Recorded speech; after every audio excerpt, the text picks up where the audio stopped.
तो अभी हम जाने वाले हैं माणा गाँव, और जो आपके सामने दृश्य है वो है बद्रीनाथ से थोड़ा ऊपर का, जो माणा गाँव के लिए जाता है एक छोटा सा रास्ता। तो बहुत सुंदर माणा गाँव जाने वाले रास्ते पे फूल अपनी महक दर्ज करवा रहे थे, और यहाँ पर आलू की खेती जो मैंने देखी वो बहुत ही सुंदर, और मैं अचरज में था कि इतना बढ़िया यहाँ आलू हो सकता है। तो आप सभी को एक बार फिर से मेरा स्वागत है, हम स्वागत हुआ। तो अभी जा रहे हैं श्री बद्रीनाथ से निकल कर आगे माणा गाँव की तरफ, जो कि उत्तराखंड का बॉर्डर एरिया का आखिरी गाँव है। उसके बाद ये चीन का बॉर्डर लगता है। माणा गाँव से अगर हम कर पाए तो वसुधारा जाएंगे, लेकिन समय कम है, हम 11 बजे ही निकल रहे हैं। देखते हैं 4 किलोमीटर वो है, 8 किलोमीटर वसुधारा है, तो समय रहेगा तो वसुधारा भी जाएंगे। लेकिन माणा पीछे आप ये जो नहीं आलू के, मुझे लग रहा है आलू की खेती बढ़िया से हो सकती है। पीछे बड़े उद्यान है, और ये आदिशंकर की प्रेम भूमि है। आदिशंकर ने यहाँ पर बहुत कुछ किया है। मैं निवेदन करूँगा आपसे, कृपया आदिशंकर जी के बारे में उनका इतिहास जरूर पढ़ें, और पढ़ना हो तो भारतवर्ष एपिसोड आप सर्च मारेंगे यूट्यूब पे तो उनका एक आएगा पूरा, और 45 मिनट की वीडियो है। उस पर आप आदिशंकर के बारे में पूरा जान सकते हैं, उन्होंने क्या किया था बद्रीनाथ।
ये है श्री सरस्वती नदी, जो कहीं पर भी दिखाई नहीं देती हैं, किंतु यह अकेला स्थान है जहाँ पर ये दर्शन देती हैं।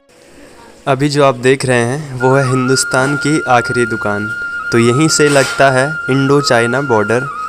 तो हिंदुस्तान की आखिरी चाय की दुकान यहीं तक बस सीमित है। इन्हें चाहिए पता क्या नाश्ता।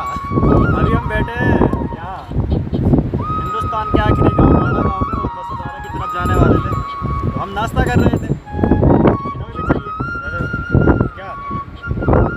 तो सभी को एक बार फिर से स्वागत प्रणाम। अभी आ गए हैं हिंदुस्तान के आखिरी गाँव माणा गाँव, और उससे भी आगे आ गए हैं क्योंकि हमें जाना है वसुधारा, और पीछे वसुधारा में बहुत ही सुंदर नज़ारा होने वाला है।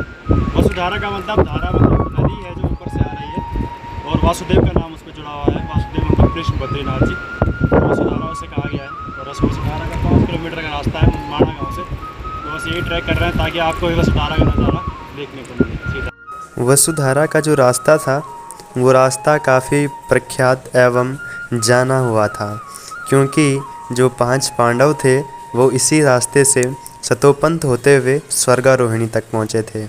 कहा जाता है कि माणा गांव तक श्री द्रौपदी जी ही चल पाई थी, एवं सहस्त्रधार तक सहदेव एवं नकुल चल पाए थे। लक्ष्मी वन तक अर्जुन चल पाए थे, एवं सतोपंथ तक भीम चल पाए थे, एवं स्वर्गारोहिणी तक युधिष्ठिर चल पाए थे। युधिष्ठिर सबसे बड़े भ्राता होने के कारण सबसे अंतिम तक चल पाए, क्योंकि उन्हें सत्य का खोजी या सत्य का मापदंडी भी कहा जाता है। माणा गांव से वसुधारा की दूरी मात्र 5 किलोमीटर है, किंतु कई श्रद्धालु आधे रास्ते तक आने के बाद आगे कुछ भी न दिखने के कारण वापस चले जा रहे थे, क्योंकि आधा रास्ता तो सही था, लेकिन आधा रास्ता बिल्कुल उबड़ खाबड़ था। तो यहाँ से यात्रियों को लग रहा था कि हम भटक न जाएं। कई यात्रियों का कहना था कि आगे रास्ता बिल्कुल भटकाऊ प्रवृत्ति का नज़र आ रहा है। तो कई मित्र हमारे पीछे पीछे और हमारे साथ आगे की ओर बढ़े एवं कुछ दूरी पर चलने के बाद वसुधारा का जो दिव्य दर्शन है वो हमें देखने को मिल गया। 5 किलोमीटर की मेहनत के बाद हम आ चुके हैं माणा गांव से 5 किलोमीटर आगे वसुंधरा। जैसे कि आपको दिख रहा होगा जो धारा बह रही है उसको ही वसुंधरा कहते हैं या वसुधारा कहते हैं। इसके लिए हम 5 किलोमीटर लगातार चले और ये माणा गांव से आगे बढ़ते आपको लोकेशन नहीं देते, तो लोकेशन दे रहा हूँ और भी दे रहा हूँ। आप बद्रीनाथ आए तो बद्रीनाथ से 2 किलोमीटर आगे माणा गांव से आगे थोड़ा ही 5 किलोमीटर की डिस्टेंस के बाद आती है वसुधारा, जहाँ ये रास्ता वो रास्ता है जहाँ से पांडव स्वर्गारोहिणी की तरफ गए थे और यहाँ से काफ़ी सारे ट्रैक सतोपंथ के लिए जाते हैं। तो अगर आपका भी कभी आना हो तो आइए, वसुधारा आपके इंतज़ार कर रही है। वसुधारा के दर्शन करके हम आ चुके हैं माणा गांव और यहाँ से हमें जाना है व्यास गुफा की ओर।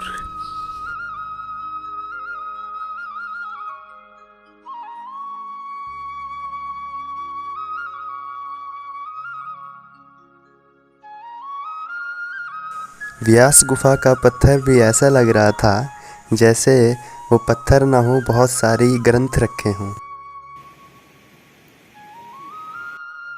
माणा गांव में जो सबसे तेज़ी से आकर्षित कर रहा था वो थी ये पेंटिंग्स बहुत ही सुंदर और पूरे गांव में बनाई गई थी और ये पेंटिंग अपनी और भक्तों को तेज़ी से खींच रही थी। गणेश जी का दर्शन करने के बाद हम निकले गांव की ओर, गांव का भ्रमण करने के लिए।